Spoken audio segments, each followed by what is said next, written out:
I want you to think about a pattern in your life that you cannot fully explain. Not just a habit you formed, not just a wound from a specific relationship, something deeper, a theme that runs through your life in ways that feel almost structural, a particular kind of loss that keeps returning, a specific dynamic in relationships that repeats regardless of who is in them, a relationship to money, to authority, to belonging that feels simultaneously familiar and completely irrational. Now, I want you to ask yourself a question most healing frameworks never ask. How much of this actually began with you? Epigenetics, the science of how genes express differently based on environmental experience, has now demonstrated with considerable rigor that trauma is not just psychological, it is biological. The lived experience of your grandparents shaped how their genes express, and some of that expression was passed to your parents. Some of it, in turn, was passed to you. You may be carrying physiological markers of events you never personally experienced, living in a nervous system shaped by a war that ended before you were born, running an emotional program written in a generation you never met. The ancient traditions knew this. They called it ancestral karma, and they built entire systems of practice around its healing. Today, we go into those systems and into the practical question of what ancestral healing actually looks like. My name is Jonathan. Welcome back to Alchemy of Remembrance. Let me start with karma because it is one of the most misunderstood concepts in the spiritual vocabulary. Karma is not a cosmic point system, okay? It is not a divine reward and punishment mechanism operating according to a ledger of good deeds and bad ones. That interpretation, which I think became popular through a combination of colonial misreading and its own cultural appeal, strips karma of its actual meaning and replaces it with something that is, frankly, not very useful and often quite harmful. The word karma comes from the Sanskrit root kri, to do, to act.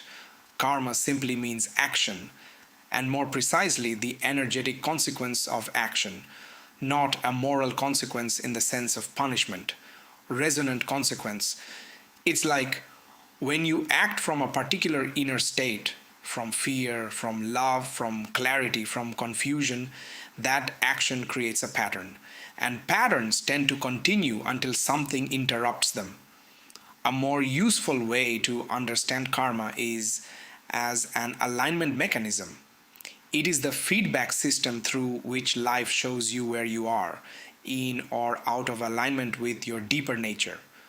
When you act in alignment with your genuine self, when your choices express your actual values, your real care, your honest perception, there is a quality of openness that accompanies it, even when the path is difficult. But when you act against that inner alignment, when you betray yourself, when you operate from fear rather than truth, when you repeatedly choose what is familiar over what is right for you, the feedback comes. Not always immediately, not always obviously, but the pattern returns. The same mirror appears in a new face. The same lesson comes dressed in different circumstances. But this is not punishment, it is coherence. The universe in this framework is not indifferent to consciousness. It is structured in a way that keeps presenting the same invitation until consciousness responds differently. Now, let me bring in some scientific perspectives because I think it is important for this conversation to stand on more than just philosophical tradition. Rachel Yehuda's research at Mount Sinai Hospital is among the most significant works in this area. Her team studied the children and grandchildren of Holocaust survivors and found that they showed measurable differences in their cortisol levels, the primary stress hormone, compared to control groups. These differences were consistent with PTSD patterns, even in individuals who had not personally experienced trauma. The physiological signature of the survivor's experience had been transmitted biologically. Subsequent research in the field of epigenetics has expanded on this. Michael Meaney's work on maternal behavior in rats showed that how a mother rat nurtures her offspring affects not just the offspring's stress response, but the epigenetic tags on genes associated with stress regulation, and those tags are passed to the next generation. Brian Diaz and Kerry Resler demonstrated that fear conditioned to a specific smell in mice was transmitted to their offspring, who showed fear responses to that smell before ever encountering it. This is not mysticism. This is peer-reviewed biology. The lived experience of your ancestors shaped their biological expression. That expression was inherited by their children, and their children's children. This chain of transmission is real. What the contemplative traditions have known symbolically for centuries, modern biology is now beginning to confirm mechanistically. You are not a blank slate. You arrived with a history. Some of that history is personal, some of it is ancestral, and both require different kinds of work. One of the most powerful frameworks I have encountered for working directly with ancestral patterns comes from the work of Bert Hellinger, the founder of Family Constellations. Hellinger observed through decades of therapeutic work that family systems operate according to what he called hidden orders. When something traumatic happens in a family system, a death that was not grieved, a member who was excluded or silenced, an injustice that was never acknowledged, that unresolved event does not disappear. It enters the system as a kind of structural distortion that later members of the family unconsciously carry. A grandchild may unconsciously repeat the fate of a grandparent they never met. A child may carry the unexpressed grief of a parent who never had the capacity to feel it. Illnesses, relationship patterns, economic themes, creative blocks, these can all be expressions of unfinished business in the lineage. The family constellations process uses representatives in group work, other participants, in individual work, objects or floor markers to externalize and make visible the hidden dynamics of the family system. What often emerges is striking. Representatives who have no information about the family will move into positions that reflect actual historical dynamics. They report feeling emotions that belong to the family members they represent. The system somehow holds its own information in a field that is accessible. You do not have to have a metaphysical framework for why this works to recognize that it often does. The somatic and psychological changes that clients report after working in this way are consistent and sometimes dramatic. Old patterns that did not yield to years of individual therapy shift in a single session. Not always, not for everyone, but enough to take the mechanism seriously. The insight at the core of it is simple. The family system is larger than the individual. Healing within the individual that does not acknowledge the system is incomplete. Now, I want to bring in something from the Indian tradition that I find both beautiful and practically powerful. The concept of the Kula Devata, the family deity, in traditional Indian households, particularly in rural and semi-rural contexts across many regions, there is a deity specific to the family lineage. This is not the same as a caste deity or a regional deity, though sometimes there is overlap.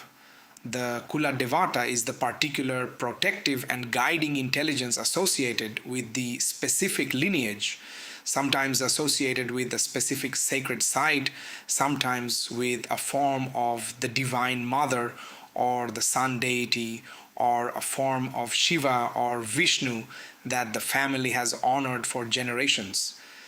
The practice is to maintain a living relationship with this lineage deity, not merely through formal ritual, though ritual has its place, but through genuine interior connection, through acknowledgement, through gratitude, through the offering of one's actions to the larger stream of which one is part. What this practice encodes, regardless of its metaphysical interpretation, is something psychologically deep. It encodes the recognition that the individual is not self originating, that behind the individual stands the lineage, that the lineage has its own intelligence, its own accumulated wisdom, its own wounds, and its own gifts, and that the individual can be supported by consciously connecting to that larger stream rather than either ignoring it or being unconsciously governed by it. And this positively unlocks the blessings of both the ancestors and the Kula Devata or Kula Devi, which act as a profound vibration of guidance for any individual soul. Well, in a more secularized context, this might look like an act of deliberate ancestral remembrance, learning the history of your lineage, not just the names but the circumstances, their cultures, ritual embeddings, understanding what your grandparents survived, feeling the weight of what they carried and the courage it took to carry it, grieving on their behalf what was never grieved, forgiving where forgiveness is possible, not to excuse harm, but to release the energy that the frequency of unforgiving keeps souls bound in the earth matrix. Okay, now here is the reframe that I find most liberating in all of this. Most likely, you did not choose the family you were born into. You did not choose the wounds that were passed to you, the nervous system you inherited, the emotional scripts that were running before you had the capacity to question them. None of that was your choice, at least not of this so-called lower self. Although some spiritual traditions state that one's oversoul or higher self chooses a lineage where it would maximize its learning. But without going into that debate here, whether it was by choice or by chance, you are nonetheless here now. So, what you do with your life while you are here, that is a choice of yours. Firstly, the person who does ancestral healing does not do it only for themselves. Every lineage has a momentum. It moves in a direction established by generations of choices, wounds, adaptations, and patterns, the family script. That momentum, if unexamined, simply continues. The wounds of the great grandparents become the wounds of the grandparents, become the wounds of the parents, become the wounds of the children. Not because anyone is to blame, because no one was conscious enough at the moment it mattered to interrupt the pattern.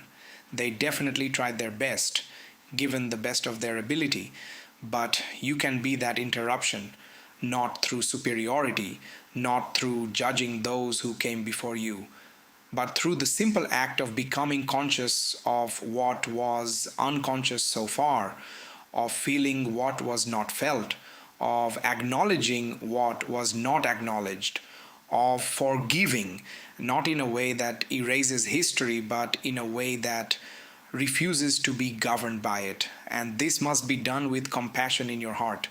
You have to identify the patterns, feel the ancestral wounds, the associated emotions that are deeply rooted in your deep mind, acknowledge them, and then finally release them by acting differently from what your ancestors would have done.